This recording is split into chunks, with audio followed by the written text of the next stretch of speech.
तर नमस्कार मित्रांनो, छत्रपती संभाजीनगरमधली आपली गावरान जेवण हॉटेल 2 नंबर शाखेला व्हिजिट केलेली आहे. शालेय मुलं त्यांनी इथं सहलसाठी आले होते आपल्या छत्रपती संभाजीनगरमध्ये.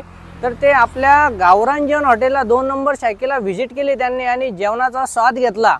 तर त्या मुलांना जेवण खूप आवडलं. ते आलेले आपले कुठून सर? नांदेड ना? नांदेडवरून आलेले सर आणि पूर्ण म्हणजे त्यांची टीम आणि त्यांनी आपलं जेवण केलंय गावरान जेवण हॉटेलला. तर 1 नंबर त्यांना जेवण आवडलं. तर आपण सरांना विचारू, सर जेवण कसं होतं आपल्या गावरान जेवण हॉटेलचं? जेवण सर नंबर 1 होतं, सुपर जेवण होतं. बरं. तरतरीत असं जेवण होतं. तर आपलं छत्रपती संभाजीनगरमधील गावरान जेवण हा एकदम आम्हाला उत्कृष्ट असं वाटलेलं आहे.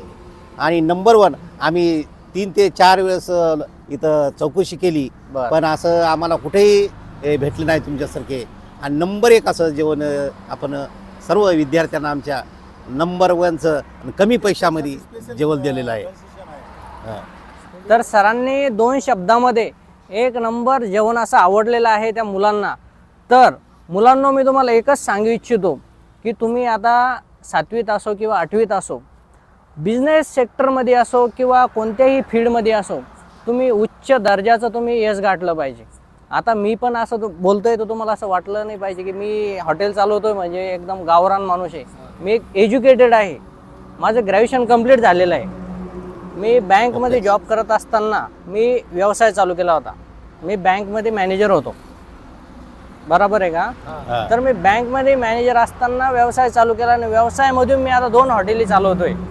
छत्रपती संभाजीनगर सारख्या मोठ्या शहरामध्ये मी अशा 2 हॉटेल चालवतोय आणि माझ्याकडं 25 जण रोजगार आहे. तर अशा लोकांना मी रोजगार पण अवेलेबल करून दिला आहे.